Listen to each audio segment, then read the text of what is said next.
live on.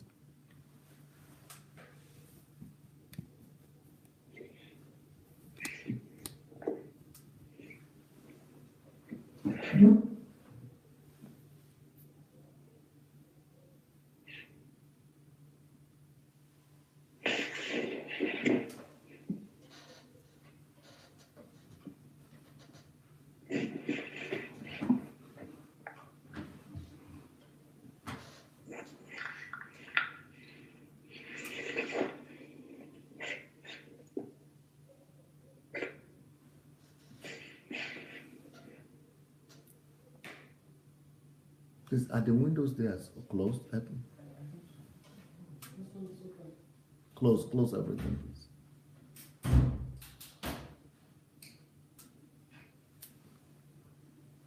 And the other one, sir.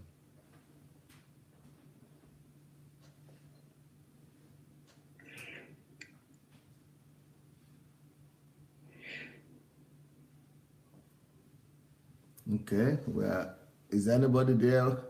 Okay, Ebony is here. Ebony Iwori.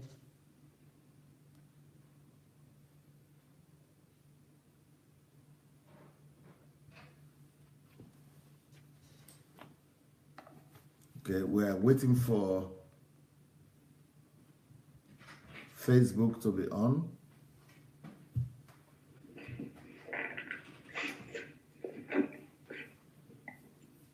Waiting for Facebook to be on. So,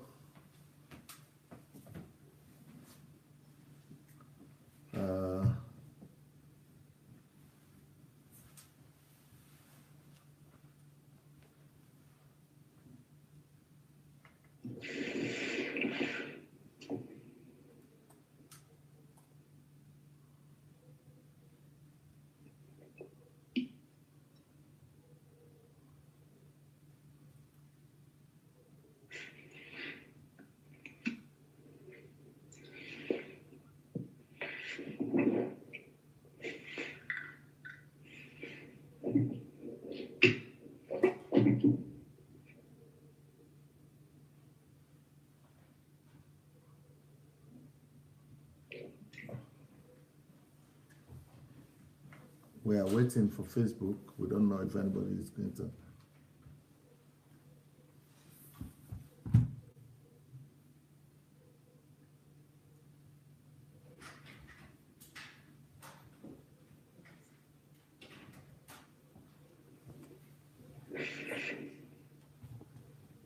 Sorry guys, I don't know. Is anybody there on YouTube?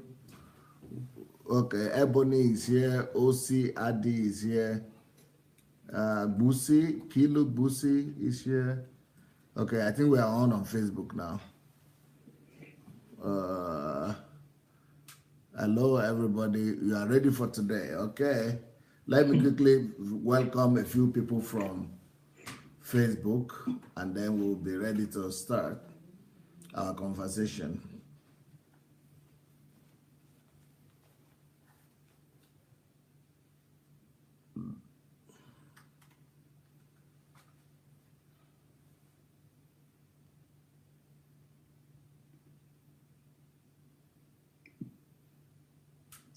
Okay, so I'm going to welcome people on Facebook. Oh, we have people on Facebook already.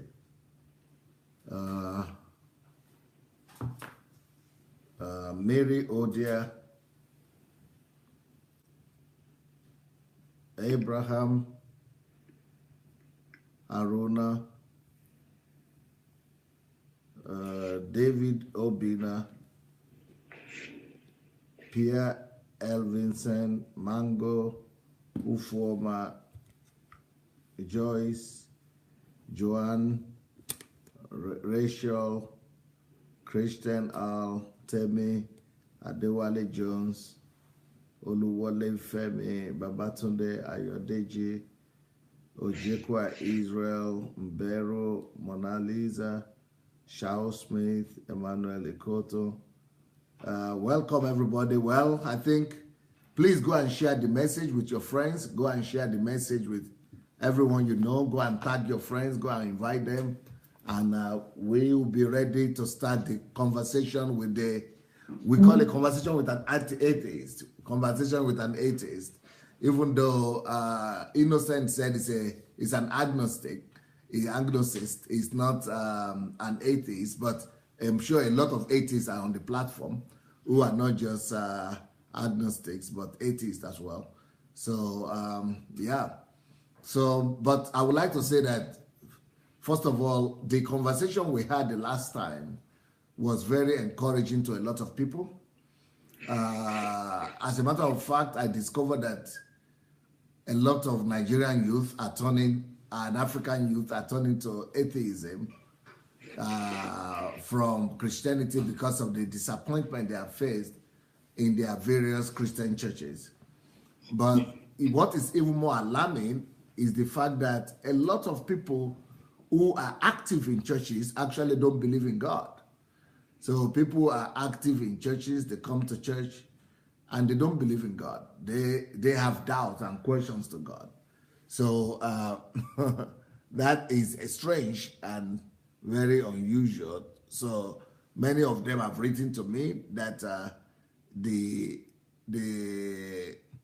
conversation with an atheist and the questions that we're answering has been a blessing to them in that sense. So right now, I'm going to hand over the platform to the host and the questionnaire and the person who is representing all these young people, especially from the African continent, in regards to faith and Christianity, Innocent Magaji. Here you go. The ball is on your court. All right. Thank you so much once again. Good evening to everyone that's listening to us, and good evening to everyone that will watch later. Thank you for organizing this thing. It's very, very important to me. The last conversation we had was fantastic. I had a return from both Christian and from atheists and from agnostics too. So it was really, really interesting watching their reaction and hearing their reaction, the messages they sent. I got some mixed feelings, encouraging messages from Christian, and then some critics from both atheists. Some of them thought I was misrepresenting the ideology. But what they didn't know is that I have an agenda myself. The reason why I organize this is something totally different. First of all, I recognize your position as a leader. I also recognize your influence on other people's life. A lot of positive things you did to change family, to reconcile them from drugs and all those things. So my aim is not to come and challenge you or to make sure that I found out that you know all the history about human history, the world and Africa and everything. Or my aim is not to validate atheism. I discovered that, like I said in the previous videos, that you are not seeking to indoctrinate people. You simply want to teach them how to think. So that's the reason why I was motivated to organize this. And I'm not here to debate or to challenge you. I only want to help promote the idea through your platform, through your influence, for people to use their mind to think, to ask questions. And to those atheists who think I'm misrepresented, and there are angles at which I am looking at things as an African atheist. I believe there are certain things, certain values we need to hold dearly into our heart. That is African values. And I also understand that you wrote a book. It's called The Danger of Monoculturalism, I think that is. So I understand that it's not a charming thing to have just a myopic view. You can't just close your mind and say, yes, we are Africans, let's protect ourselves, let's reject anything that is Western. No, my objective is for us to value certain African values, place them above. My objective is to help Africans to make sure that we bring that African value, the Western value. What I mean by this is that progressive values, anything at all that would help the development of humanity, that will help the development of Africa, no matter what it is, even if it's from Asia, we're supposed to put it into our culture. We're not supposed to close that gap. We're not supposed to close our mind. So I'm appealing to the atheists that are listening to me. Like I said in the previous video, DSA, this is just one phase you're seeing. This is just religious talk. But he has projects, he has plans and things that can develop Africa. And you go and read about the things he has done and change a lot of life. So don't come with your anger, don't come with your frustration, don't come with emotions. I read some of the comments you left. Some people were insulted. Some people there's no constructive argument. I received your email this morning, you said in your email that we shouldn't just present argument through emotions. And I also realized that yesterday evening you had a presentation, and I saw that a lot of people were very emotional about it, but they don't know the burden you are carrying in your mind. You hold a lot of burden for Africa. And me personally, I will not trust the Bible, the God of the Bible, but I can put my life into your hand, travel to Mars and come back. And I believe, because I can see through your heart, I can see through your spirit, I can see through your mind, I can see the skeleton of your spirit, that everything you say, everything you do is driven by you want to do good to humanity. You're not interested in collecting people's money or to scam them or to do anything evil to them. You're only interested in the progress of Africa, and you're interested in developing people's minds. So people need to identify this quality about you, and they need to respect it. So don't just come with your mind, don't just come with the argument, don't just come because yes. No, none of us have the monopoly of truth. I personally, I don't believe that I will remain an agnostic if I found out that Christianity will be of a positive advantage to Africa. If we can use Christianity today to develop Africa to the highest level, I'm ever willing to lay my life for that. So you have to understand that holding just one single position and be myopic and be emotional about your argument will not help anything. It won't help us to progress. So my objective today is to help people through your platform, through your influence, to be able to use their mind to think. Question the Bible, read the history of the Bible is very important. Consider your history, African history, consider science. Don't close your mind. Don't just say, hey, I'm a Christian. I've known everything about the world already. I used to think like that when I was a Christian. I was very radical. I thought, hey, I know everything already. The Bible, no, tell me everything about it. When I started studying science, I started reading history, I discovered that my head was empty like a coconut. There was nothing inside, So don't just close your mind. Open your mind to knowledge. So this is the objective of my meeting, and this is just my simple opinion. So for those that are atheists, don't come angry. Just listen patiently, come and see, and go ahead and study things about DSA to understand where he's coming from, understand his objective and my personal objective. Like I said, let's not come with a closed mind. Anything can change, and I trust you to do that. Those that are atheists, I believe that atheists, they work with evidence. Once they see something is convincing, they change their mind. They don't. Science, that is the beauty of science. It keeps evolving. It doesn't just close like that and say, hey, let's just believe in evolution, and then what new evidence come out, and then we say, oh, okay, we're not going to accept the new evidence. No, we work with evidence. So use that value, use it to your advantage. You're already taking the first step to the program of DSA by dropping superstition. First of all, you don't believe in witchcraft, which is something that's eating Africa seriously. So it's a very beautiful step you have taken.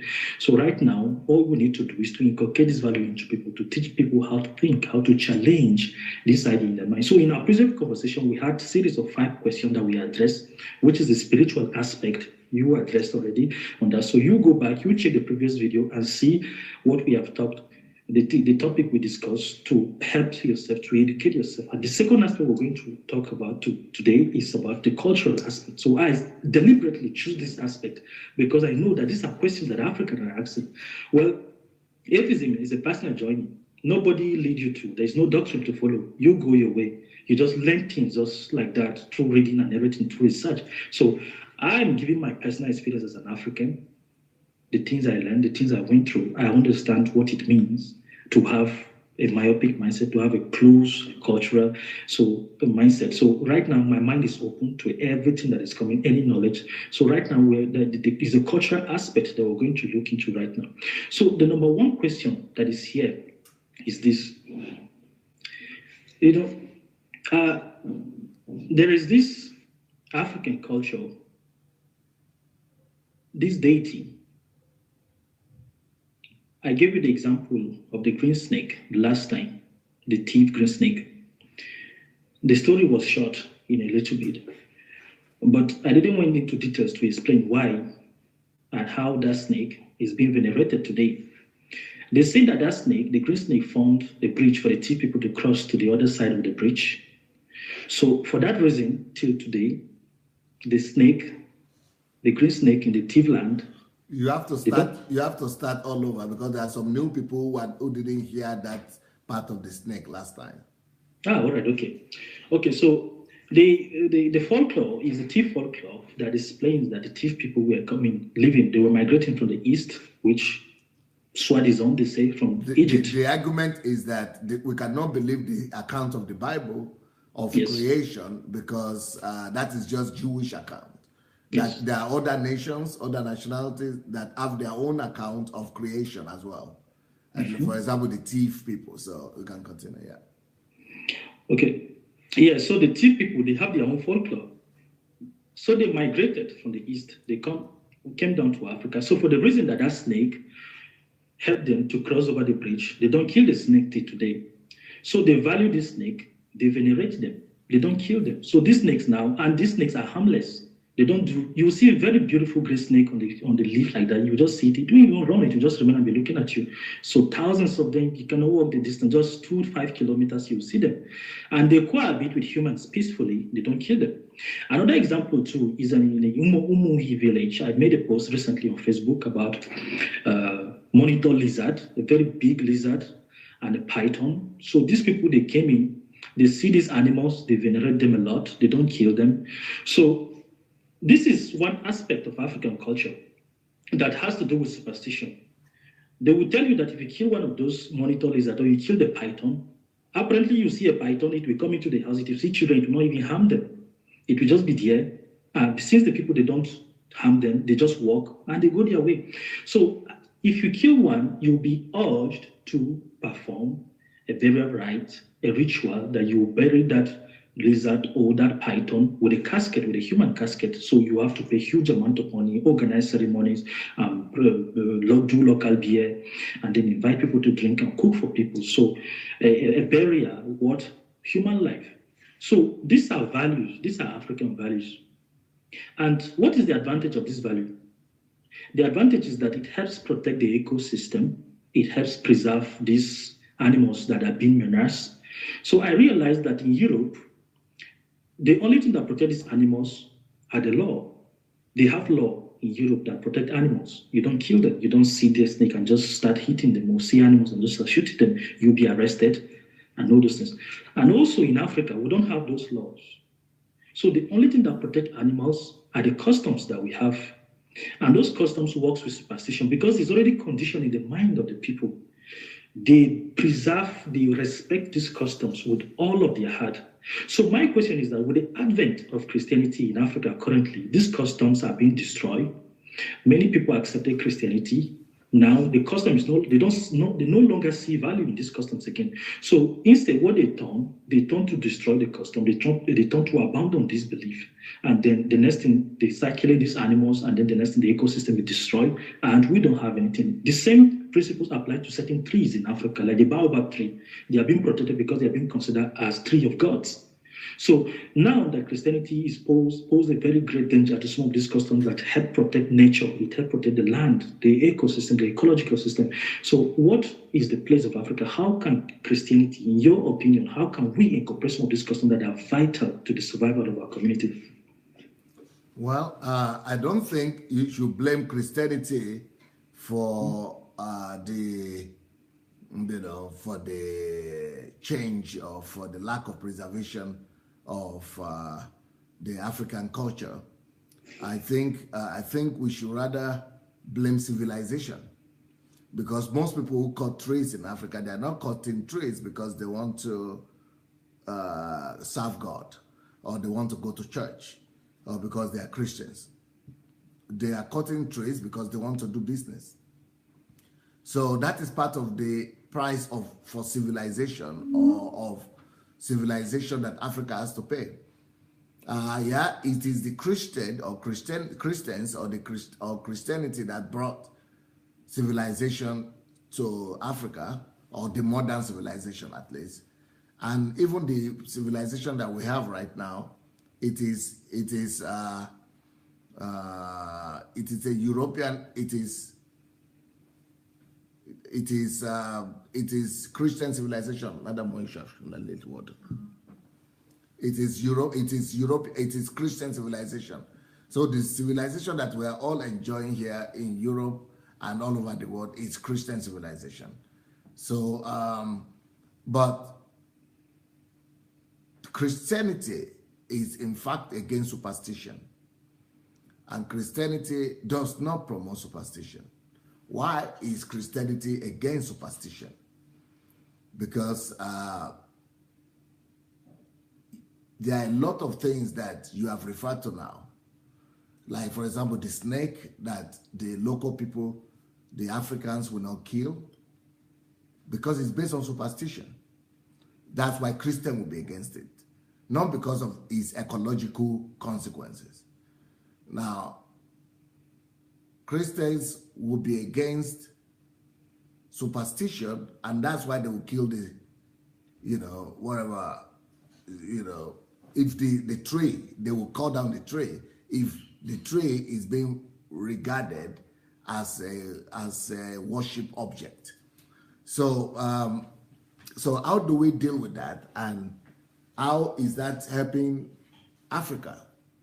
That looks like to be harming the African people and the African culture. Okay, now in that case, then we have to go back to the essence of superstition.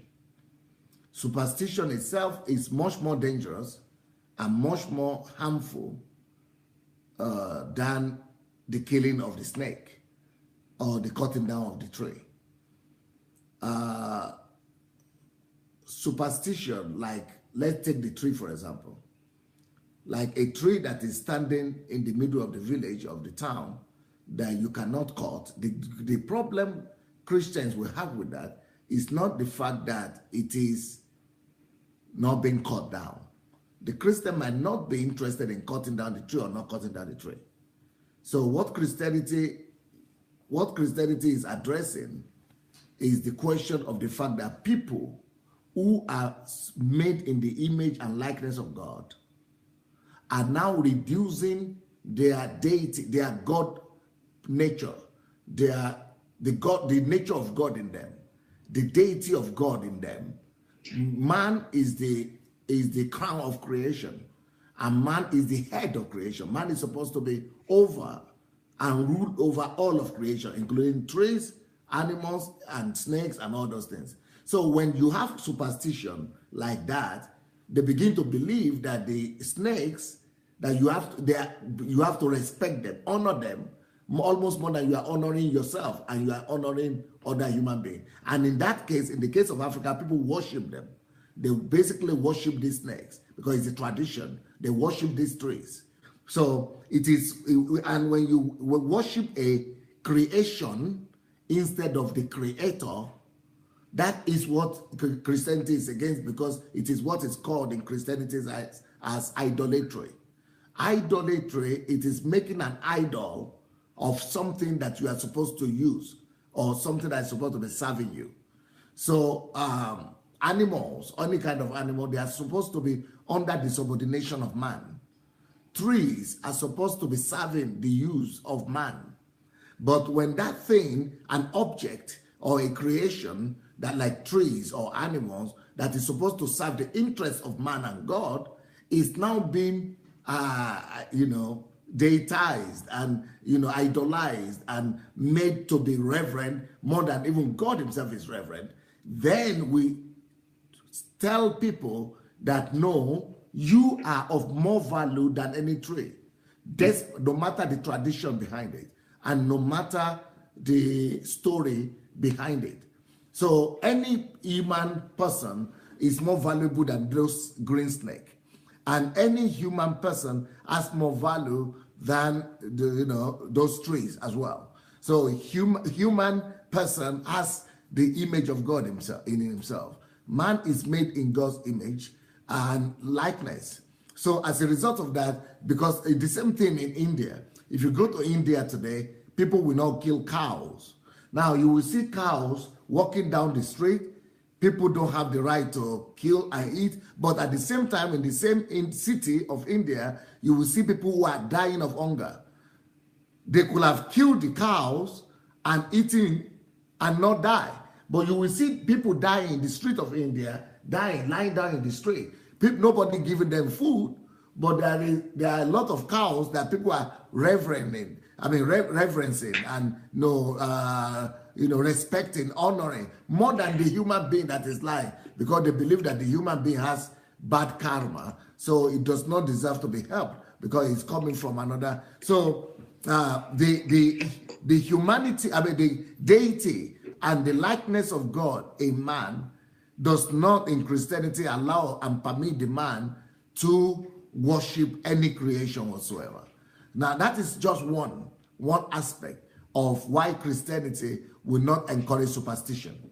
The other aspect and the other reason why, because when you believe in superstition, you are reducing your humanity. When you believe in superstition, you are reducing the God in you. When you believe in superstition, you are bowing down to a creation rather than the creator. When you believe in superstition, you are putting down the crown and the glory that is put on you as the image and likeness of God. You are bowing down or removing it and putting it at the feet of creation. And the same thing people do when they worship money, or when they are after money, when they have so much reverence for money, more reverence for money than for human being or for God. It is the same idol worshiping. But that is just one aspect of superstition that God is against. Now, that Christianity is against. Now, the other aspect of superstition that Christianity is against is the fact that any superstition is founded on fear. All superstition is based on fear, and all superstition is fear connected. So, for example, the reason why those people will not cut down the tree or kill the snakes is because they know, or they've been told or taught and brainwashed that there is a certain danger or consequence or a taboo that is attached to that action. So if they will go and kill the snake or do something that is against the tradition, against the superstition, people are living under the fear of something that is a mirage, something that is fictitious, something that is not real. It's a fiction. So people are living in, in fear of things that are not real. And when a man lives in fear, he lives in bondage. When a man lives in any form of fear, he doesn't enjoy the freedom that God has given to him from heaven.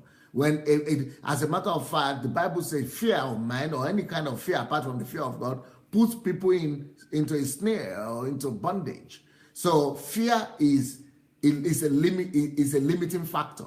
For example, there are a lot of things that Africans are not doing because of the fear of some taboos. But you will see that in the societies where fear has been eliminated, they are daring. They are able to experiment. They are able to try things or new things.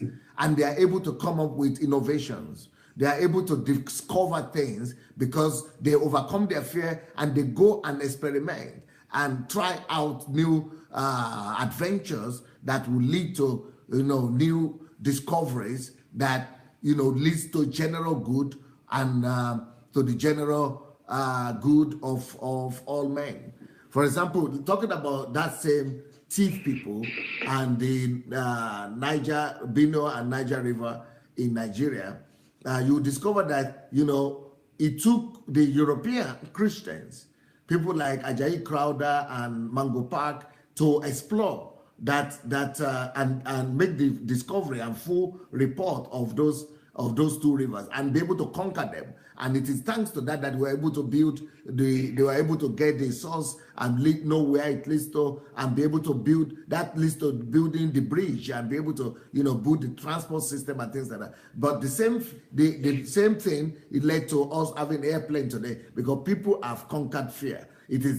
But if taboo had been holding people down, they would not have been able to dare, and they will not be daring, and we will not be having a lot of technological discovery that we're having today. So that is the second aspect, the reason why Christianity seems to be against superstition. There is another reason why Christianity is against superstition. The third reason why Christianity is against superstition is because Christianity is a faith that is based on truth rather than the spectacular. Now, there are spectacular things and miraculous things that are present in Christianity. And Christianity does believe in the miraculous, but Christianity doesn't follow those things. And Christianity is not, Christians are not supposed to be under the control of the supernatural or the miraculous or the spectacular, just like the Africans will be under the control of superstition. So superstition holds the African under his control. So the superstition have the lordship over the African. But in Christianity, miracles, signs, and wonders is not supposed to have dominion over the Christian. The Christian miracles and signs and wonders are supposed to follow the Christian. So we are not controlled and we are not held in bondage by those things. But the thing that holds Christians in bondage, or that holds Christians in reverence, or what Christians should hold in reverence and honor more than anything else, more than even the miraculous and the superficial things and supernatural things, is the truth, principles, truth.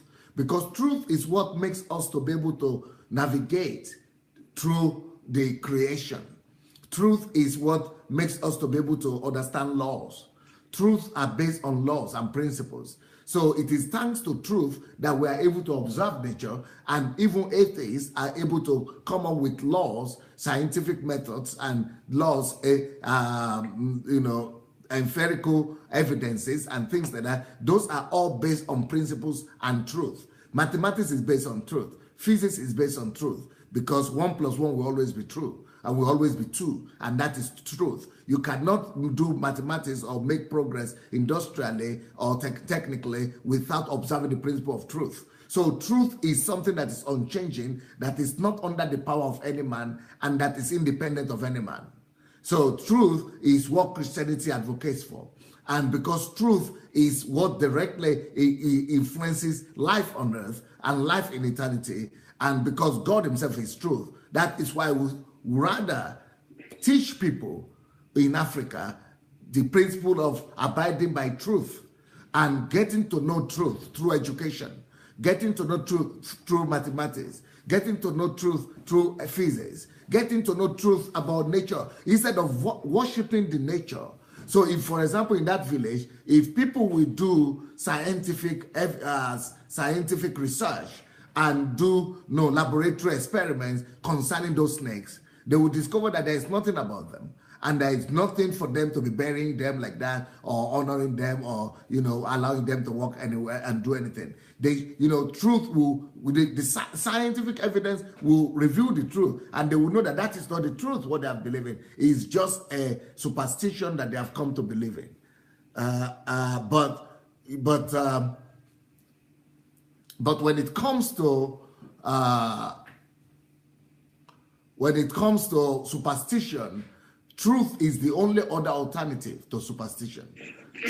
Truth will preserve the same animals just like superstition will preserve them. But the only difference is that superstition comes with fear and the fear of consequences, where truth comes with liberation. You are explained to. So we can explain to the African people why it is good to keep the nature and the harmony of the ecology and man and the environment and man. So if through education we teach truth about ecology, that will set people, that will also preserve the nature as much as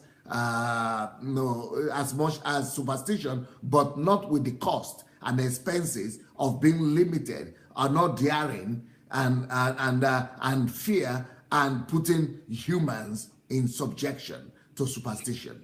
So truth is a better alternative that Christianity proposes rather than superstition. So we don't rely on superstition to keep our nature. We don't rely on superstition to keep trees and the ecology. We should rather rely on truth and teach people about the need for ecology. Why we need why we need to keep what the trees add to humans and human existence. They are zones of the Azores area of the desert that needs to be preserved so that we don't have the calamity and the global warming and the because of falling trees or destroying trees. Some of the problem we're having in Benue itself, that's why we're having it, because the Hausa Fulani herdsmen, they have to rear their cattle downward and down to the south the more, because they are running away from the desert. And the reason for that is because there are not enough grain and trees in the north, so be able to keep the Azon area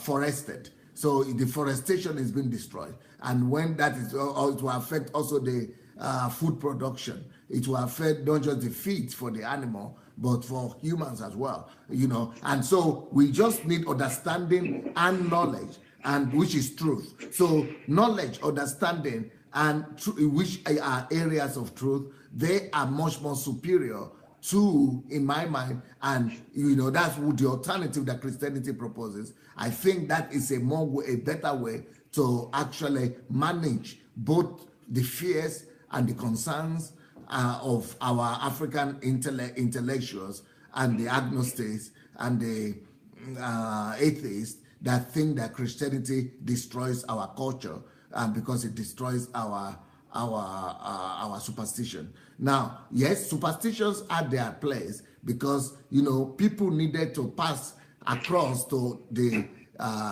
future generation some truth that they have discovered. They needed to be, and some of the only way that they knew to do that was through oral practice, because there was no written culture of writing truth and education as a formal one like we have now, or books to preserve those things. So at that point, when superstitions were being developed, there was a reason for it. But now that we are evolving and we are moving forward as civilization, and we could just find alternative that will fulfill the same goals, but with less loss, expenses or casualties, I would say. Okay, it's really interesting. Your presentation, your argument is really fascinating. I wouldn't want to believe that your point is completely antinomic to the argument of the Bible, because you keep employing the word truth, which is very interesting and fascinating, because if I understand clearly, the Bible there's no evidence. We're only meant to work on belief, or just believe. There's no evidence to the Bible. So I will add a few points to that, and I would like you to address that. I would like you to place that correlation between the belief and the truth, because I would like to recommend the series you made to people that are listening right now. I would like to recommend a series you made about truth some months ago. I would like to recommend it for them to go and study that, or probably if you would like to add more light to it now, to see the correlation between the belief system and the truth you're trying to say in these systems, because I know many people will be confused about you employing this word truth that you keep saying. So in addition to that, in the book of Numbers, chapter 21, verse 9, during the Exodus of the children of Israel, actually, there was a time the children of Israel, they were disobedient to God. So what happened is that plague fell upon them. They were sick, they started falling sick, and there were snakes, vipers that were biting them, and they were dying. So Moses actually was instructed by God to make a bronze snake, a statue of a bronze snake. And he told the children of Israel that anyone who looked at this bronze statue will be saved. Those that were stubborn, they refused to take their head to look at the bronze statue. They died of that snake bite.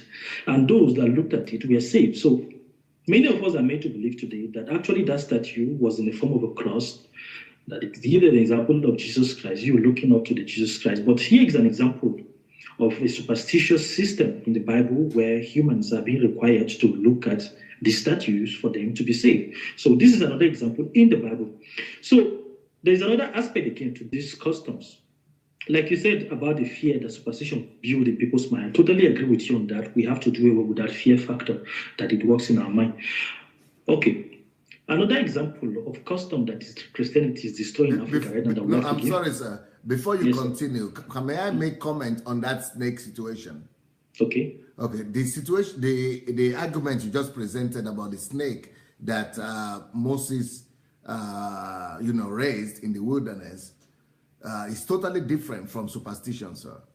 I would like to submit that that is not the superstition; it is a miracle. There's a difference between miracle and superstition.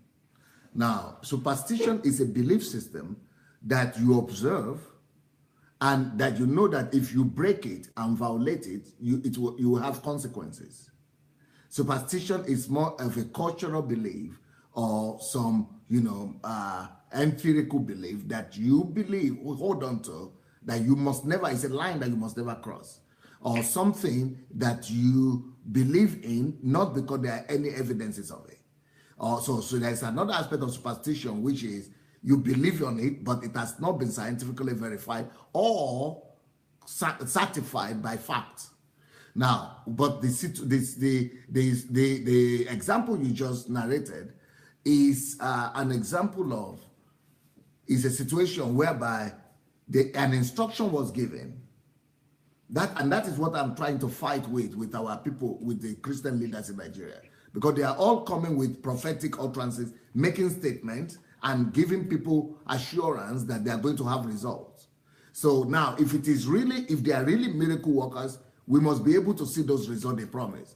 But then they say, "Oh, you don't have faith. That's why you didn't have results." For example, one of them was saying to to a whole congregation that you can give a seed, some money, what they call money seed, and when you give that money to them, that you will have any miracle you are expecting in 24 hours. So it's called 24 hours miracle. In some other places, it could be called 72 hours miracle. So they tell you will have miracle if you do this. But then people give their money and then go home. But nobody stops after 24 hours and says, "Okay, it's now 24 hours. Well, nothing has happened. You lied to me. You duped me. You duped me." But in this case, that's why I'm saying that's not Christianity. That is fraud.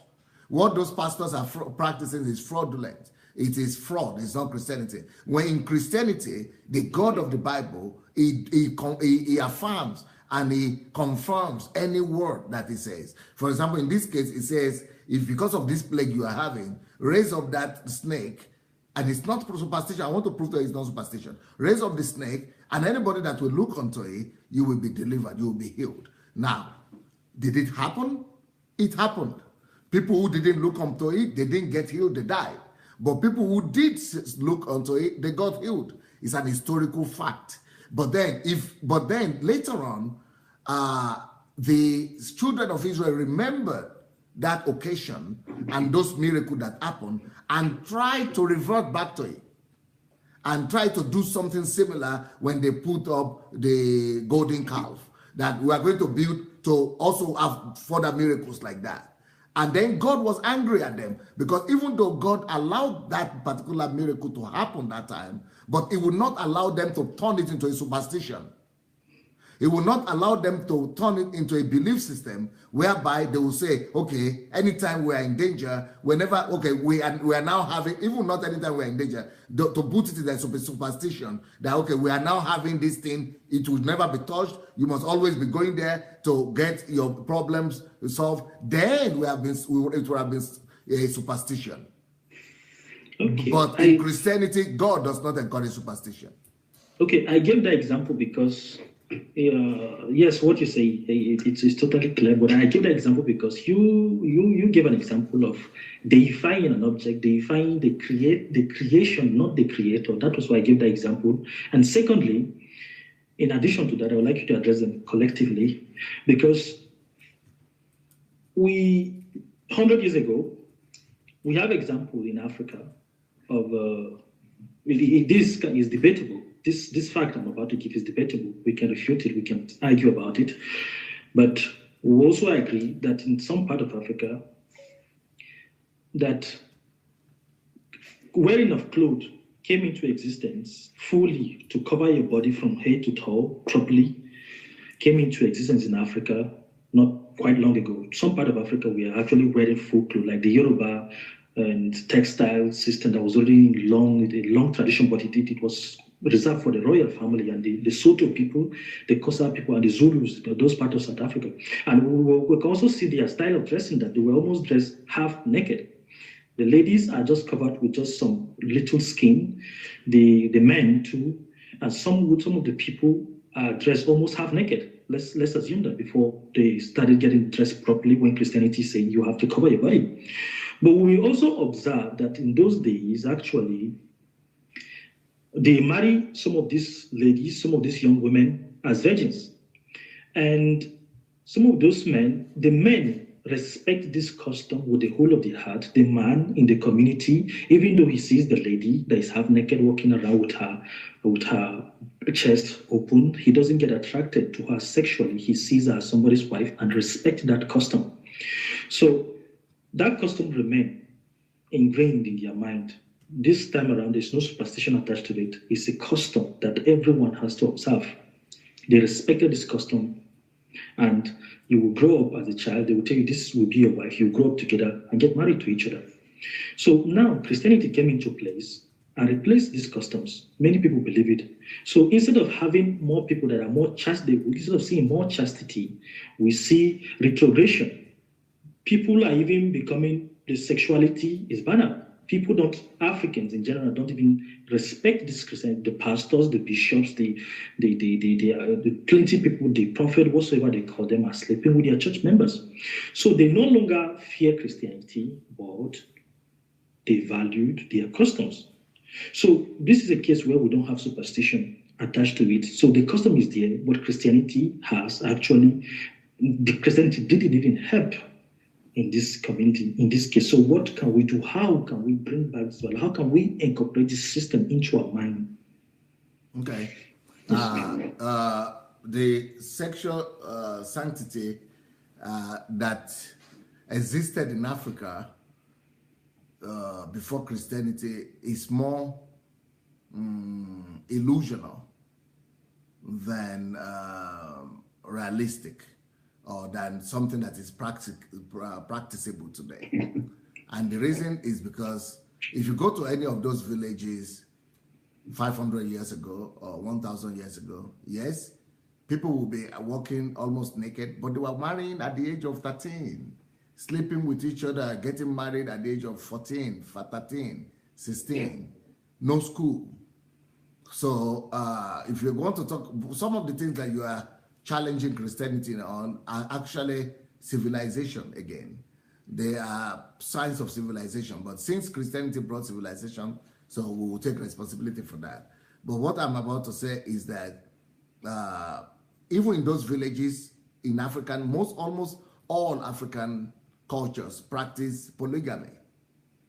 So even though he will not sleep with the girl before marrying her, but a man that is already 60 years old or 40 years old will see a 14-year-old girl and maybe not sleep with her outrightly, but he will go and take her to become the second wife or third wife or fourth wife or 20th wife. But then, is that better than what Christianity proposed? What Christianity brought is one man, one wife.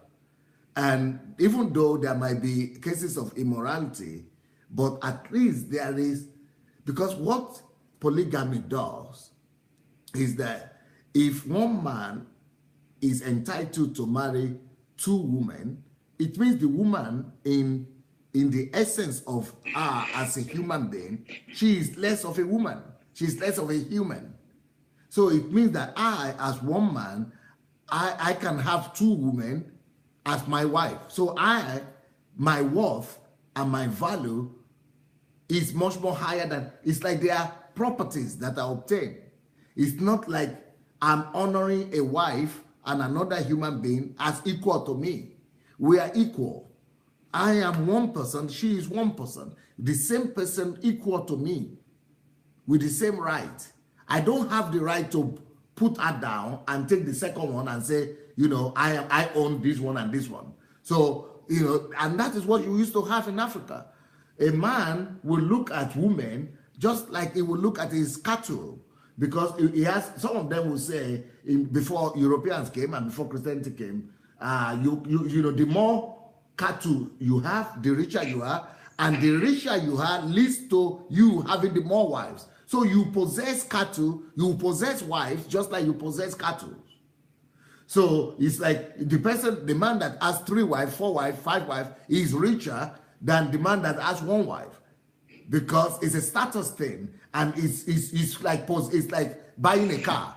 Okay, who can sustain 10 cars is the person that can have more money to buy 10 cars and sustain them, that is richer. So it's, you know, to some extent, a lot of Africans are still treating women like that. You know, some of them even respect their cattle more than their wives. So that humanity aspect that the Christianity brought, you know, is one great advantage that we could credit to Christianity. That Christianity raised the value of woman to be the same as the value of man, and that she's not a property, and that she's not something to be owned, and she's not something to be bought. She is the same person of equal value in substance and in everything as the man. And so I don't have the right as a man to be marrying 2, 3, 4, 5, 10, to be compiling them. Yes, I might not be perfect in my sexuality or sexual sanctity, but at least I am not treating other women as if I could just possess them. I'm not possessing them. So the human failure that men have today, it's recorded everywhere.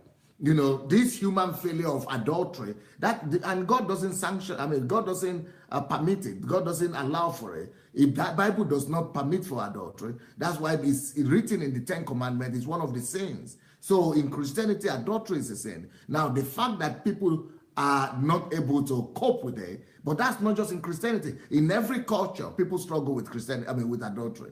And not just, you know, African, European culture, but African culture too. Even though, you know, we would think that all women remain virgins, maybe the young ones were, but there was still adultery prevalent in African culture. There were issues and instances of, you know, richer people taking up the wives of other, you know, poorer men and poorer people in Africa, and that was prevalent too. And they will not just sleep with her, but take her over outrightly. So those things were also common in Africa. So the question of unfaithfulness or sexuality is a question of humanity as a whole, because that is telling us about human frailty, that all human beings are having some desires and some frailties that they cannot all cope up with by themselves, no matter how great they are or how believing they are. I think God allows that to remain in all humans just for that, so that we will know that we are not God by ourselves yet. We still need God that can forgive our sins, that can, you know, that we could ask for forgiveness,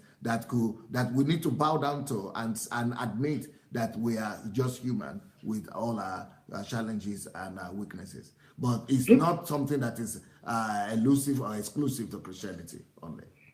Okay, all right. I guess that's an interesting point too. You try to see other bad aspect of it, but it's okay.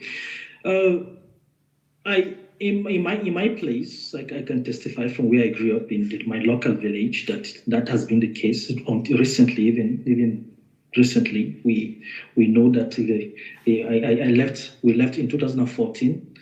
Not 2014. We traveled with my family because we used to go to Sapele, Benin, for Christmas camp for convention, church convention. So we travel and spend 2 weeks there. We leave Abuja just a few minutes. Once we are out of Abuja, after reaching Benin, I thought I was in another country because the lifestyle there was totally different from the north. Our ladies are more chastised. They dress properly. We do not see display of sexuality. They are very, very reserved. I can give an example of a lady that is up to 29, 30 and still a virgin of an auntie. So I grew up seeing this culture being practiced. I grew up seeing people really, really valuing this thing. That was why I gave that example. And that the issue of rape, to the extent that some languages even don't have that word rape. because they do not understand the concept of rape.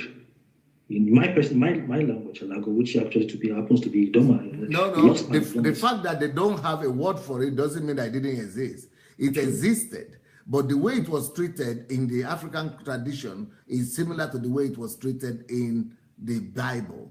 What they said is that if a young man, sleeps with a virgin or with a woman that is not married to, he should go to the parents. They should go to the parents and do the traditional rites, and the person becomes the wife. So that doesn't mean that men never committed rape, but it is only because of the civilization that we have today that people criminalize those kind of things. Do you know that there are some cultures whereby young girls are actually stolen? You know, they capture her, kidnap her, and she becomes a wife. And yeah, there are cultures like that. And they don't regard that as rape, because the culture has accepted it. Is it what the culture? Huh? The Fulani culture. Yeah, so what the culture has accepted has become part of the culture. It's not criminalized. The fact that it's not criminalized doesn't mean that it was never there. They used to just marry them. That's just the difference. All right, okay. Thank you so much for that explanation. I hope people are getting it. It's really interesting. So I came to Europe recently, and I never developed that culture of African pride, I never developed that pride of my culture to the extent that I saw the Oba of the Yoruba, the Oni of Yoruba, the entire Oni of Yoruba. He came to Europe, he came to the UK, and then he went on and was speaking English. He spoke English, and he went on to the church and started singing a song and say, "Jesus is my father, he will never fail," a song he was singing. And I saw this event unfold. I was ashamed because the Oba, the Oni, has a responsibility to preserve the African culture. He has a responsibility to protect the African culture. For instance, the Prime Minister, the President of China, travel abroad. He doesn't, even though probably he knows how to speak English, he doesn't speak English, he speaks Chinese, and somebody has to interpret. There is an aura, there is an energy, there is a strength, there is this sense of cultural pride that comes with it. When you speak your language, you represent your language. The European man is not proud to speak African language, but the African man is proud to speak the European language. So here we are. I traveled to Europe and I've seen all these things. I've never valued my culture, I've never valued my language in Africa until I came back to Europe, until I traveled to a museum in Paris. They call it Musée d'Appé. Some people can Google it to see. There are a lot of African artifacts there. Even the bronze face, the queen in the Benin Kingdom, the bronze face, one of the famous face bronze that they picked up, one of the masks that they use so much. They have expensive display. And most tourists that come there are Chinese people. They come to visit the African Museum. They come to see some of this artwork. And they pay huge amount of money to watch some of these things. But currently in Africa, churches and pastors, they go to shrines, they visit places, they don't preserve some of these things, they go and destroy them, they burn them. They burn some of those expensive artwork that are there, that people in Europe, they put them in fine glasses, they set up light to protect them and commercialize it and make people to have money into it. So what can you say in this case to African Christians? What can they do to take away that fear from venerating this object to seeing them as something that you can actually use to commercialize it, to use to attract tourists, to create a museum, set the standard to protect your culture? What can you say about it? That is a bigger challenge for me because it's something I cannot deny that Christians will rather go into a shrine and destroy the artifacts but I would like you to know that when Christians do that, they are not seeing those things as artifacts. They are seeing those things, they are not seeing them as artworks. They are seeing them rather as idols or objects of worship, and something that is having some spiritual consequences or some spiritual powers, most likely negative. So, but that is going to be a challenge. You are talking right now about Europeans who have gone through Reformation and Europeans who have been able to evolve through, Renaissance, and Europeans who have been able to use philosophy to modernize their mind and to separate and segregate their minds from religiosity. I will not defend. Will I say that is Christianity? I would not absolutely say it is what Christianity advocates for, but it is what Christians practice, especially in Africa.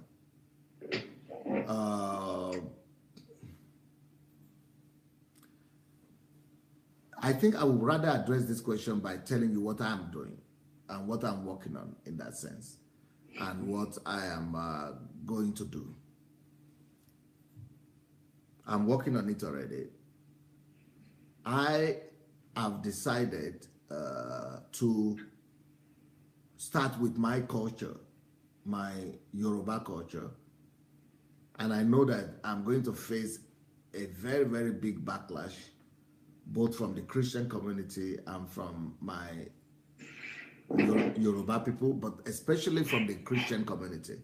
I think you're right that the most attack I will have will probably come from my fellow Christians, because what I want to do,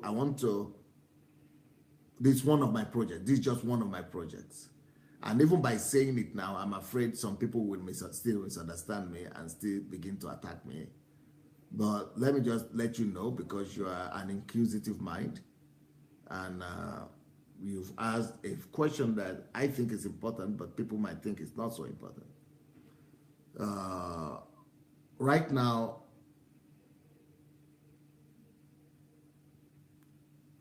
in Yoruba language, we almost don't have poetry. And the reason we are not having poetry is because, even though I think we are richer in poetry than the English language actually, but we are not practicing or even recognizing. We don't even recognize our poetry. I'm sure there will be no faculty or department of Yoruba poetry in any Nigerian university.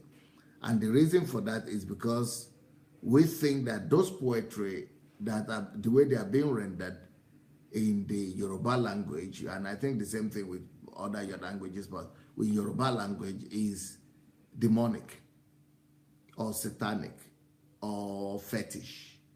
That is the way our Christian community today will see that. So, for example, what I plan to to embark on when I get to Nigeria is to bring a revolution to the Yoruba culture. So how would that revolution look like? Number one, I'm going to approach the Yoruba culture. Right now, everything is mixed up. Yoruba culture, Yoruba religion, poetry, literature, medicine. So what I want, and philosophy. So what I want to do is that I want to set up an institute, research institute, that will study Yoruba culture, and I will have departments for them. Because being a Yoruba person, the more I know about Yoruba itself now, I know enough to know that Yoruba culture and religion is mixed up with Yoruba poetry. So I want to separate the spiritual aspect, spirituality, religion from poetry. So, for example, if you know Yoruba religion is called Ifa. So if you are doing Ifa, you must be reciting some poetry. And we call it, but in Nigeria is regarded is seen only as incantation. And the reason it is seen as incantation is because it has some spiritual consequences. So what I want to do, therefore, is to teach people and come up with with an idea of letting our religious people know that even though I'm a Christian, I don't want to divorce my Christianity from my native culture anymore. So far, right now, the way Christianity is being practiced in Nigeria is as if Yoruba culture cannot have anything to do with the worship of God of Christianity. And as if Yoruba poetry cannot have a place with, in the active practice of Christianity. And also as if Yoruba philosophy cannot have a place for Christians. So what I'm thinking of doing is set up this institute with different departments. One of the departments is going to be a department that's going to be responsible for segregation of the Yoruba poetry from Yoruba religion. That is one. So that we'll have Yoruba religion as a distinct thing, as a distinct entity on its own. That we know this is Yoruba religion, Ifa is alone. But we must also be able to extract the poetic aspect of that culture and make it into an institution. So I want us to promote and build an institution around the Yoruba poetry and literature, especially poetry. So that is one aspect of Yoruba reformation that I want. I want to bring about reformation to the Yoruba language and Yoruba culture. Number two thing that I plan to do for Yoruba, and once I do it for Yoruba, I want to do it in other languages too, of Africa. But the number, apart from this institute, the Department of Literature and Poetry, I want to also have another department that is going to be in that same institute, a department for extracting and separation between the Yoruba culture, religion, and Yoruba philosophy. Right now, there is no African philosophy. There is no Yoruba philosophy. The African philosophers we have are the philosophers that are writing in English language. So there are no indigenous philosophers that, there is nothing like Yoruba philosophy, nothing like Igbo philosophy. So I believe that we have so much philosophy imbibed in the Yoruba language and in Yoruba culture. I see philosophy there very clearly. And I want to be able to extract philosophy from our religion and separate the two. For example, if you do what they call, right now, everything is being called incantation, or is being called some things like that. But if I say the things, for example, somebody could say,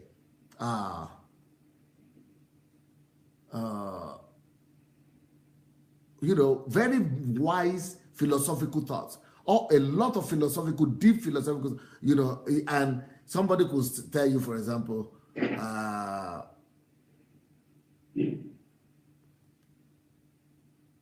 green leaves don't grow on dry trees.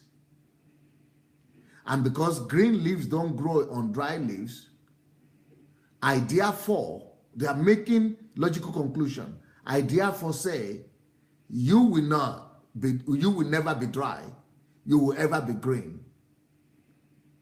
Something like that. So, but that's a philosophical something there. But this is just elementary. I'm just coming up with it. But there are a lot of deep philosophical thoughts in Yoruba language, and especially in Yoruba incantations right now, or religion or culture, that is all mixed up, jammed into religion, and everything looks fetish. So I want to be able to create that separation so that people will see literature separate from religion, and people will see philosophy separate from religion. Now, the next thing I want to do with my culture is that I want to introduce in Yoruba language and culture, I want to introduce from Yoruba language and culture, especially from Yoruba religion. I want to build a partnership with the herbalists and the witch doctors. Now, the herbalists, the problem with the Christianity, and I think missionaries had with Africa and African culture, African religion, is that they don't understand that these African herbalists, or what they call, black magic, or African herbalists, or African witch doctors, that we just Christianity, or I think this is because most of these people are foreigners. It is easier for them to just condemn everything as fetish and occultic and evil. But being a Yoruba person myself, and growing up in a Yoruba family, in a Yoruba home, I see now, for example, I know my own grandfather was a herbalist. Now, but the way it was told us was like it was fetish. It was a juju master or juju witch doctor. But right now, I'm with my maturity and education and exposure to the world, I've come to discover that no, yes, there is an aspect of religion, maybe magic, an aspect of religion and African religion, maybe evil or spirits or something spiritual dimension in what they practice, in what the herbalists practice, but it is not totally magic or spiritual in that sense. But there's a lot of knowledge also based in it, especially medicinal knowledge. So what I'm talking about is that the herbalists, most of them are knowledgeable people in the area of herbs and in the area of leaves and in the area of medicine, local medicine, without mixing it together with some, celestial or some spiritual or diabolical thing. Nothing diabolical in knowing your craft. So what I want to do right now is to make sure that that institution, or maybe we might have another institution, whereby we will learn, and we will learn to separate the superstition, and we would like to separate the diabolical or the evil or the spiritual from herbalist. Juju, what do you call it? Juju master or juju priest is not just a juju priest to a large extent. To a large extent, is a herbalist.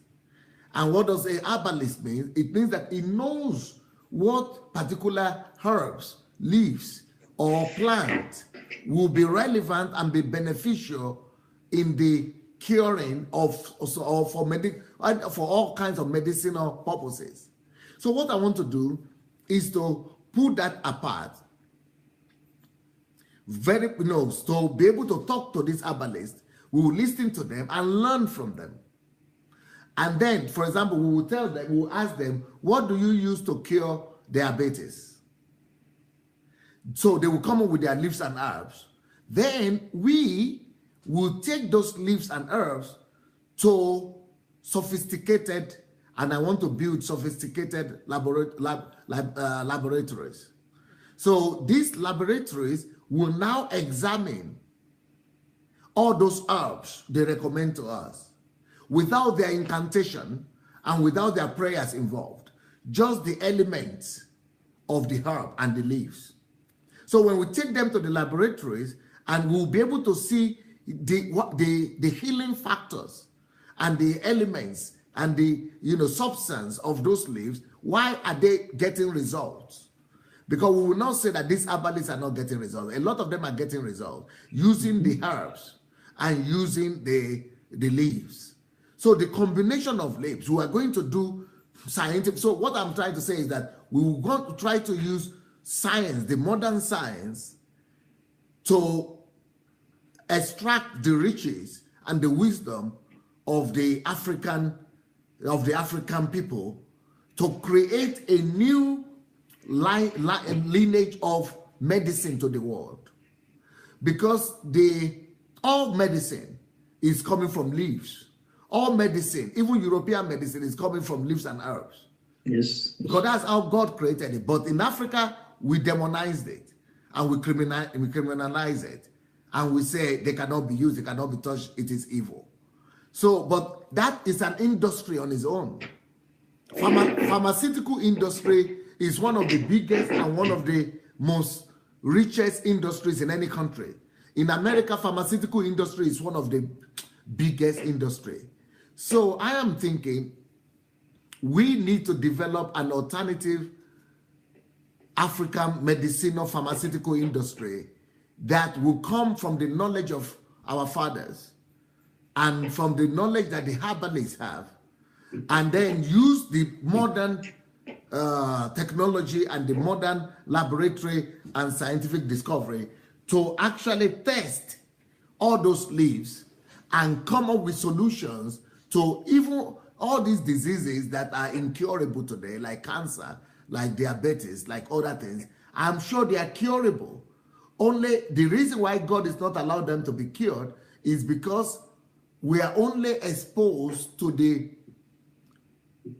natural wealth and knowledge that God gave to the Western world. And God, in his own wisdom, will not put everything in the Western world.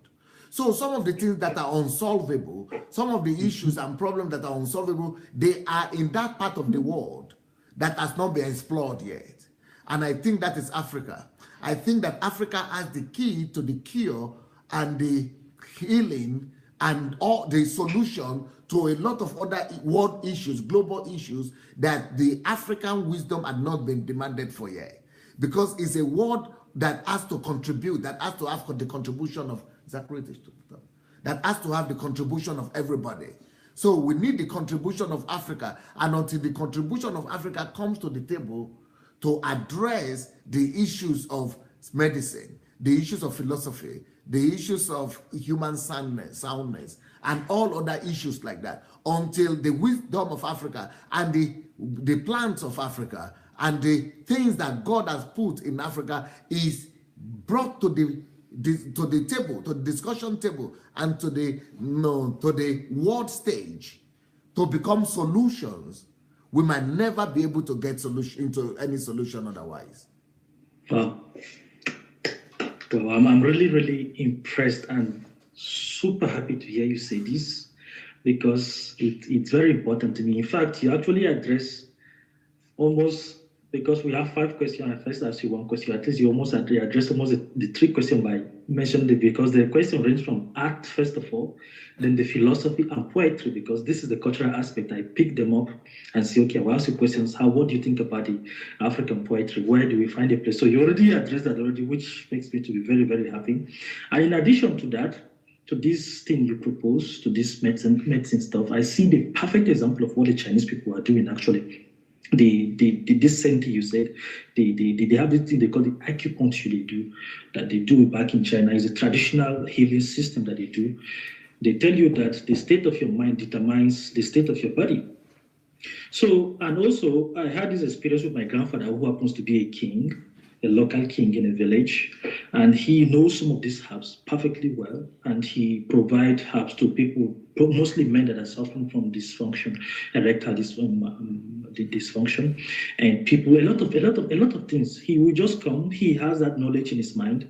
This is a man that he just went to primary where he can read and write properly, just little school, those British days time school, where he can read and write properly, and speaks very good English, even more than me, that you have to go through secondary school and all those things. So he has this knowledge, but there's one thing he kept saying. He says something. He detests Western medicine, Panadol and all those things. He said, don't take them. He said that anything that you want to consume into your body should be like a food, because anything you consume would either make you grow fat or slim. Because the things you consume into your body determines the state of your body. So your medicine should be your food should be your medicine. That's what he always say. So he will bring some of these herbs. He say, take them. He always fight against this Western stuff.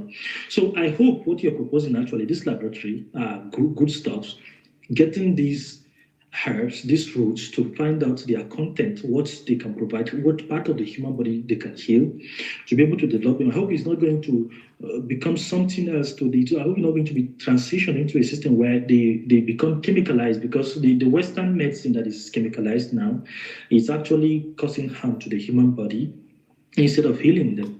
In most cases now these days. So in this example, I hope that it will not be an error, or you will just make it just really, really African tradition, that instead of waiting for people to be cured of a sickness, it will become part of their life. Instead of waiting to be cured, it will become health. Instead of let's say cure, we do practice what is prevention. Like instead of waiting for a mosquito to bite you, then you get the cure for the malaria. You actually find a way to eradicate the mosquito, reduce their reproduction system by taking away all the sewage, all the water, the stagnant water. So this system, this part that you address is really, really important, and I'm super happy to hear that you already have a plan on that. But still not satisfied yet with the preservation of art that you said. Like you said, you said there will be a provision in the museum and all those things. You try to make them to see the importance of all those things, and then you also say something about the extracting the spirituality, then giving the spirituality different position, and then giving the art a different position, giving the poetry a different position. I just hope that it will not be a mistake, because that is what actually holds that spirit. Because most of those people, those Ifa people that you see them recite some of those incantations, they actually tell them, a father will tell your son, that the son has a calling. They have a calling to become an Ifa, to continue with this lineage, to continue with this philosophy you're going to do. So they will tell you that you have a calling, and the son will believe it, that it has to do with some sort of spiritual stuff. So that is the key moving factor. That is the machine, that is the oil that moves this philosophy. So wouldn't it be dangerous if you separate these two? Won't the tradition be lost? Won't the motivation, won't that engine that is driving this philosophy, this point, wouldn't it be lost? Very good. And that's exactly what is happening today. A lot of it is lost today because many people go to school and they go to Western schools, and where those things are not there, and they leave home and they just forget about those traditions, because these things cannot be driven by tradition only. And these things should not be left to tradition alone, and they should not be left to superstition or fear alone. So that leads, what you just said now leads me to the second part of my plan. The second part of my plan is not just to have a museum. I'm not just planning to have a museum, but I'm planning to introduce, to make it comprehensive. I want to do a comprehensive reform in Yoruba culture, so that once I have been able to establish it through the Research Institute, and the Research Institute have been able to document and affirm and put all these things on empirical evidences and thorough scientific research, and using scientific method to verify and solidify the authenticity of the philosophy, of the poetry, of the medicine, of the pharmaceutical industry. Once we're able to scientifically affirm these things and have empirical evidences for them, what we are going to do is that I'm going to push, and I'm glad that I'm talking about this, because I'm not sure if my lifetime will be enough to do everything I'm planning to do, but at least I'm able to talk about it now. I want to push. I don't just want to discover these things and put them in a museum or in the institute, but I want to push for them, so that like for example, the philosophy will now become a subject in the schools. In all secondary schools, universities, people will study it professionally. So when you are studying something as a subject, primary, secondary, and university level, that's how you cement it. So it's more than tradition. So even if the tradition is dead, the subject remains. It will become a subject. The same thing I wanted to do concerning the medicine and pharmacy. The same thing I want us to do concerning poetry, literature, and all other things that I want to do with the Yoruba language. And then the artifacts and the art as well. It must be made reduced to educational course, whereby all those what we used to call the artifacts that we used to call idols and things like that will be extracted So idols are separated and different from artifacts. We will tell them that no, they are work of art that must be studied as art and aesthetics and in the university. So we have museums for them, but more than that, we have literature for them. And we have people going to defend those courses in the school, in universities. And then we have people, teachers and educators coming out to teach those subjects. That is what the way I say. All right, okay, that's interesting. So there is this other thing too. There's this other movement. There's this Rwandan traditional dance that you're doing. It's an imitation of a bird. They flip their shoulders in a certain movement of a wave. And most African dance step actually is an act, is a way of communicating to people. If you really sit down carefully and watch African traditional dance, for instance, let's say the Zulu dance, it depicts power, it depicts certain movement that if you're not even careful, you that you're watching, you'll be intimidated. Let's take example of Cecil Rhodes too, who came in and established Zimbabwe. They call it the Rhodesian system at the epoch. He noticed certain African art. The Rhodes Foundation today has an icon, a statue that they use to depict as an icon of his foundation. So this icon actually comes from the traditional Zimbabwean and arts that they have. And so they also have this beautiful dance move that speaks. They speak certain language to the people that are watching, the beauty, the energy in it. So the Europeans now make sure that they document some of their own traditional dance, some of their culture, some of their ballet dance and all those things that they do. They make sure they commercialize it, they make it beautiful, they document them, they call it, they set up a studio, and then they call these people, they dance, they record them. But in Africa, we do not, and then they analyze why this person moved the leg in such a corner. Why do you turn your hand in such a position? Why do your body move in such a way? What is the meaning of your eyes looking the other direction? Why do you bend this way? And also these two people that are dying in Benue, they have a dance that they call it the cat dance, the tiger dance, they call it. They bend their body in such a way that if they ask you to do it for the first time, if you're not careful, you might even harm your spinal cord. Because they manipulate their body, they wind their body, such is really, really, really spectacular watching their dance. So what can we do to preserve some of this dance step? What is your plan? What is your project? What is your plan to be able to bring out this project and probably make up a festival about it or a documentary about it to take it to the world so that people can see the beauty of the African dance? What is your plan? I understand exactly what you're talking about. I have an experience in this, especially being a Yoruba person. Many people don't know that Yorubas have exactly the same thing. Even up to today, whenever I want to get myself encouraged, sometimes I go ahead and go and watch on TV. And actually, for the first, since I came to Russia, to Europe, I didn't, of course, just like you said, I didn't have any interest. Even since I became a Christian, I didn't have any interest in Yoruba or tradition or anything like that. But since I've been living here for over 30 years, I discovered that, there is a nostalgia in me that demanded for me to resurrect some of these things. So I especially went into the internet to look for this dance. And there is a particular dance in Yoruba culture that is called bata dance. Yes. Yeah, it has some movements, the same kind of movement, the leg movement, the body movement. It's, for me, it's one of the most inspiring, the most inspirational dances in the world. I think that is one of the, in Europe here, they have ballet, they have, all these classical things. But I think this bata must be preserved in Nigeria and must become, I want to make it a part of my own cultural reality when I get to Africa. I want to, for example, people are now doing something, something very horrible that right now they are exporting from Africa. People moving their backside or something like that. That is a twerk. Yeah. Twerk. They call it twerk. That is horrible.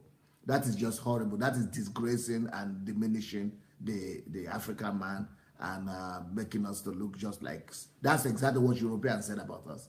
They say we are just sexual animals, and that are just everything is sexual. Dance is sexual. Everything is sexual.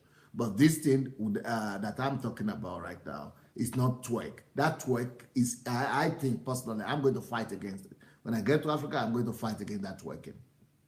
And especially with grown-up people, adult women. I mean, what are we teaching our children? People are just, anyway, forget about that meanwhile. I want to rather promote something like butter. And when you finish your questions, if you have finished your question, I will try. I have one that I'm going to prepare right now, one of these butter, so that people who are watching us will have an idea of what butter means. And maybe when you finish all your questions, then we could use this as as an example of what we are talking about, what butter is. And but many people, like even the one I'm seeing right now on YouTube there, they are calling it appeasing Shango. That is, they have mixed it, these dances, they have mixed them together with, fetish, with deity, and with, they made it religious, and with, wait and check which one is better. So, and, so they have made them to look fetish. So when a Christian sees something like that, or Europeans see that something like that, this dance is dedicated to what? To the god of Shango? No, Christians would definitely be discouraged, and Christians would not like to be involved with anything like that, because they are thinking, oh, we thought this is tradition, and we thought this is traditional dance. How come the deity, the god of Shango here, the god of thunder? So why are you doing? So that's the problem. So that's exactly what I was trying to talk about, that we have to separate between the two. We've got to separate between that, our traditional dance, our traditional performance is an art. It's an art, and we've got to treat it like an art rather than a religious, performance that chases all other religions away. For example, if the Indians are going to present their films as a part of their religion, nobody is interested. Nobody is going to want to do it, but they do it as Indian film. So that is, nationality is different from religion. And that is one thing that I want to try to do. I want to present this dance as an art. I want to build a school for it. Just like people have schools here for ballet, for dances, things like that, and for classical music here. I want us to teach and introduce in schools, Yoruba schools, this dance, this bata. I'm an admirer of bata, and see the last one I sent you, and of the Nigerian traditional dance. Now, if anybody, I'm saying this for the first time to the whole world, if anybody hears me say this, they will say I'm fetish. They will say, we know. That's why he's doing what he's doing. Because that bata he's talking about is connected to Shango, is connected to Ifa, is connected to, that is who Pastor Sunday is. In fact, some people are shaking out right now when I began to talk about that. Because people don't understand that my own level of Christianity and my own is a personal walk with God. It's a relationship. It's not tradition. And that I'm matured enough to separate my faith, Christianity, and faith in the Lord Jesus Christ, and my walk with God with tradition. I'm able to separate it from tradition. So the fact that I still believe and I still wash and I enjoy my own traditional dance and cultural dance like that, even though some people think it is connected to, fetish or, whatever. But for me, it's not. For me, it is just tradition. Just like you were talking about the artifacts that are in the museum in Europe. They are just works of art. And in Africa, they will become like gods. So that's the difference.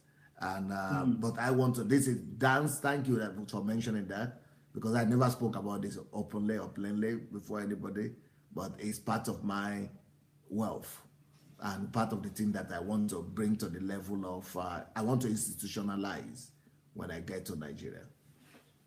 Okay, that's thank you so much. It's actually leading us to the last question of the interview. You already addressed everything totally. You were almost going into answering it. The last question, it was all about, you made mention of the Bollywood, the Indian movie industry, because that's the final part of the cultural questions. So it's how we can incorporate this culture in our movies. That was the last part of the question. I don't know. I can see we don't have much time, but I don't know if you can touch on that briefly before we go. Yes. What are your plans? Unfortunately, the movie industry in Nigeria now is being it's just copying, what is happening in America and things like that, and maybe, but it's not. They don't make it to be. Even though we have Yoruba language, Yoruba films, but they are more like the same thing they are doing in English, just with Yoruba language. But so I have a whole plan, other set of plan from our Nollywood and movie industry in Nigeria. Is a talk for another day, because I have a whole elaborate plan and strategy on, I don't want to talk about that right now because that would take a whole lot of time. But definitely culture and art is going to have its place there as well. Okay, and in this plan of yours, is there any way to showcase the African art in form of science fiction, in form of animation for children? Is there any plan like that? Did he incorporate that? Animation for children and science fiction that would depict African art. That would match. For instance, the Chinese they have their martial art. What is being commercialized is in the film industry, they commercialize it. They make the Japanese are so good with this animation. So, is there any place? Did you have any project for the animation and science fiction into this production of films for the African art? Is it part of the project too? Definitely, by the grace of God. That one I've not developed it yet. I was developing animation for my books, but while you are talking now, I thought about it that another aspect that I would like to do. I would like to do animation for our philosophy. Is our philosophy, and turn it into art, and turn it into and movie industry, depict it in movie industry, and depict it in animation as well. Yes. Okay. All right. Thank you so much for the time, for the opportunity. And I want to encourage our listeners and the viewers to rewatch again, leave their comment. We'll come back and see it. And I hope that you are blessed through this message. Leave your opinion. We'll go back and read it. Thank you so much, DSA. Thank you. I would like, if we are not going to go away now, I want to play a Bata, Yoruba Bata, what do you call it? Bata dance, music and dance, and for people to know what we are talking about. And I think it will be a good finish to this our discussion, because you have dedicated it to Africa, and so since it's all about Africa today and our culture, we are not just Christians, we are also Africans. So let's see a part of that African culture. I don't know if it's going to work out. I don't know what's happening with my team here.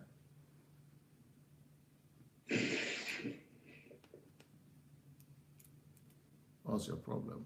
Trying to reduce.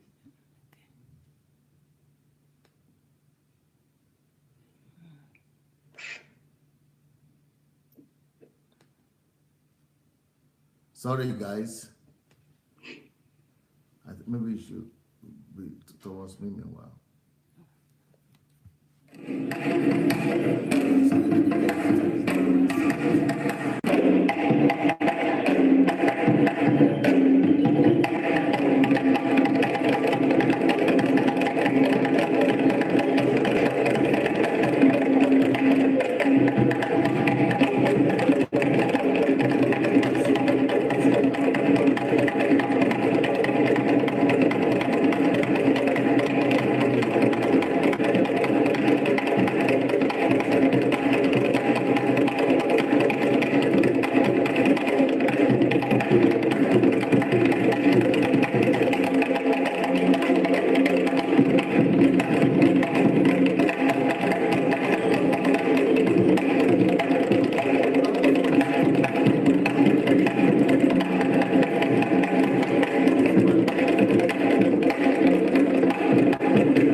for full screen. You stopped it.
Wow. So what do you think? Oh, this is just it.